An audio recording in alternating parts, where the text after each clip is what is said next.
paz do Senhor Jesus Cristo. Bom, meu amado irmão, eu quero que você deixe seu like, compartilha e comente esse canal. Nós estamos recomeçando, né? E com o primeiro vídeo gravado desde o período que nós estamos recomeçando, eu escolhi um tema bastante polêmico. E eu quero que você preste bastante atenção, pois eu vou revelar algumas coisas sobre a guerra, sobre a batalha de Davi e Golias, que provavelmente você não sabe. Vamos começar a leitura no primeiro livro de Samuel, capítulo de número 17, a partir do versículo de número 44, que diz: Disse mais o filisteu a Davi: Vem cá, e darei a tua carne às aves do céu e às feras do campo. Contudo, Davi retrucou ao filisteu: Tu vens contra mim com espada, lança e escudo pontiagudo.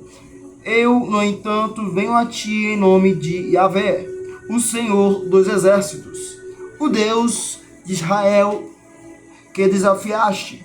Hoje mesmo Yahvé te entregará em minhas mãos, eu te ferirei e te deceparei a cabeça e darei a teu corpo e os cadáveres do teu exército filisteu, às aves do céu e aos animais selvagens. Toda a terra saberá que há Deus em Israel. Repita comigo aí na sua casa.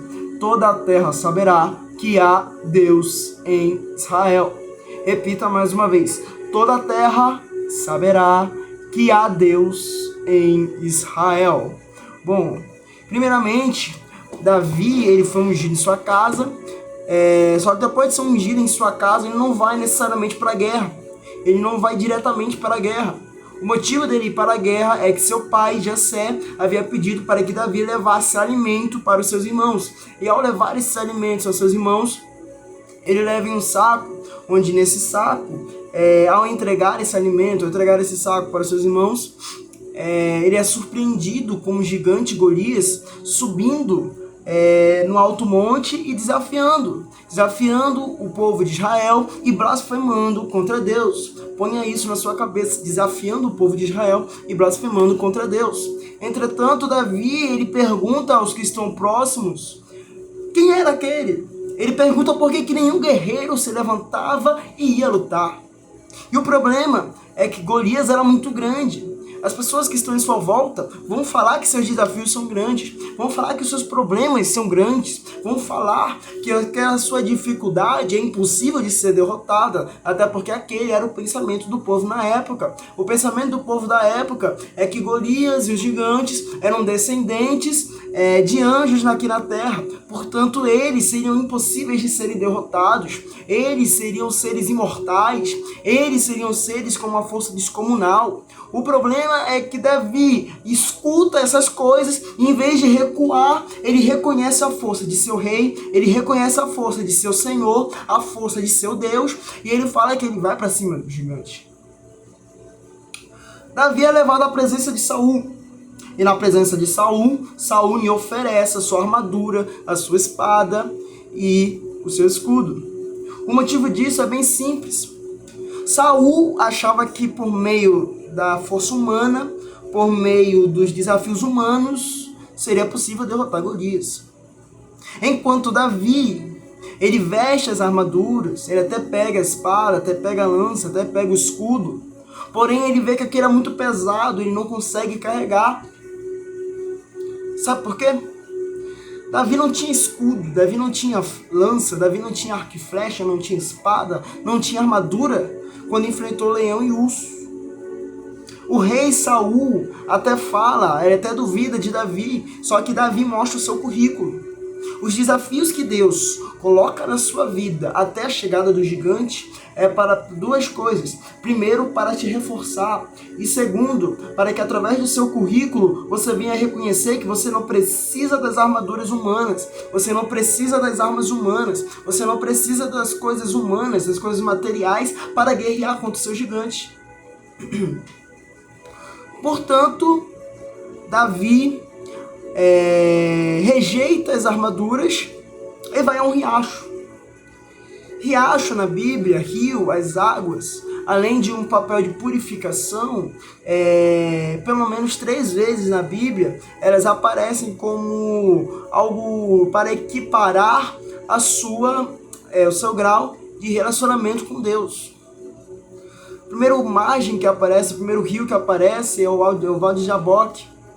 Depois, o profeta Ezequiel, ele é levado até o meio de muitas águas e ele é colocado debaixo delas para representar a sua intimidade, pois Deus fala que precisaria de mais profundidade no seu relacionamento. Portanto, a sua arma, o seu instrumento de batalha não está na mão de algum rei. O seu instrumento de batalha não está no meio material, não está no meio do exército humano. O seu instrumento de batalha está no local de relacionamento com Deus, onde Davi não poderia muito bem ter pegado qualquer pedra. Davi poderia muito bem ter pegado qualquer pedaço de metal. Davi poderia muito bem ter pegado qualquer pedaço de madeira, só que Davi pegou uma pedra que estava submersa na água, que estava às margens do rio. E ao estar submersa, ele precisa mergulhar a sua mão para buscar essa pedra. Portanto, o que o Senhor está falando neste momento é para que você mergulhe na sua intimidade com Ele, no seu relacionamento com Ele, pois no meio do seu relacionamento com Deus, no meio da profundidade do seu relacionamento com Deus, que você vai receber o seu instrumento de guerra. Davi pega 5 pedras. Ele poderia ter pego só uma, poderia ter pego 2, poderia ter pego 3, poderia ter pego 4. Mas por que ele pegou 5? Porque não era 1, não era 2, não era 3, não era 4 gigantes, mas eram 5. Podemos ver isso, se não me engano, no segundo livro de Crônicas, capítulo 20, versículo 8. Portanto, Davi, ao pegar 5 pedras, ele já estava profetizando que precisaria somente de uma pedra para matar cada gigante. Se você entendeu isso, você deu glória agora. Se você entendeu isso, você vai digitar aí no comentário. Aleluia. Amém? Bom, Davi pegou 5 pedras e ao pegar essas 5 pedras às margens do rio, ele vai desafiar o gigante Golias. E ao chegar na presença do gigante Golias, ele fala o que está escrito, ele escuta de Golias o que está escrito no versículo de número 44. Disse mais o filisteu a Davi: vem cá e darei a sua carne às aves do céu e às feras do campo. Note que Golias não tinha ameaçado outras pessoas. O que Golias tinha feito era blasfemado contra Deus, mas ele não ameaçava o povo de Israel, porque o povo de Israel não representava nada para Golias. O povo de Israel representava somente desafios no qual ele iria pisar nesses desafios. Porém, Davi, ele não se apresenta para Golias como um simples desafio. Ele não se apresenta lutando em nome de Israel. Ele não se apresenta lutando em nome de Saul. Ele não se apresenta lutando em nome de seu pai e nem em seu próprio nome. Davi se apresenta na presença de Golias, lutando em nome de Deus. E ao se levantar lutando em nome de Deus, o que Davi está falando é que não vai ser ele que vai guerrear. Golias queria somente Davi, enquanto Davi queria Golias e o exército filisteu. Porque justamente você não deve lutar somente com aquele soldado que está apresentando. Você não deve guerrear somente contra aquela pessoa que está se levantando. Não, aquela pessoa que está se levantando está sendo usada contra você. Você deve ir à raiz do problema. Você deve ir à raiz da maldade. E no versículo de número 46, diz: toda a terra saberá que há Deus em Israel. O motivo de Davi estar guerreando contra Golias é para a glorificação de Deus. Vou repetir isso daqui para você digitar um amém. O motivo de Davi estar lutando contra Golias é para a glorificação de Deus. Ou seja, Davi estava colocando Deus acima dele. Davi estava colocando Deus acima da sua nação, acima do exército. Bom, e ao atirar uma pedra em cima de Golias, numa testa de Golias, Golias poderia muito bem ter caído para trás, mas ele não cai para trás, ele cai para frente. Por que é que Golias caiu para frente? A posição de testa no chão é uma posição de prostração. O Golias estava prostrado antes de morrer.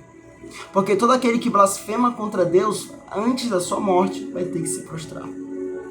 E ao estar prostrado, ele tem a sua cabeça arrancada. Davi foi para a guerra com 5 pedras.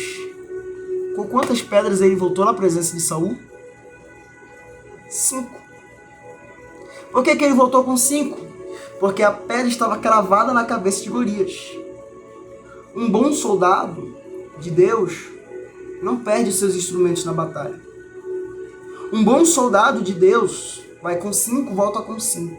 Vai com 12, volta com os 12. Mesmo que um deles tenha lhe traído. Um dia eu vou dar essa mensagem sobre os 12.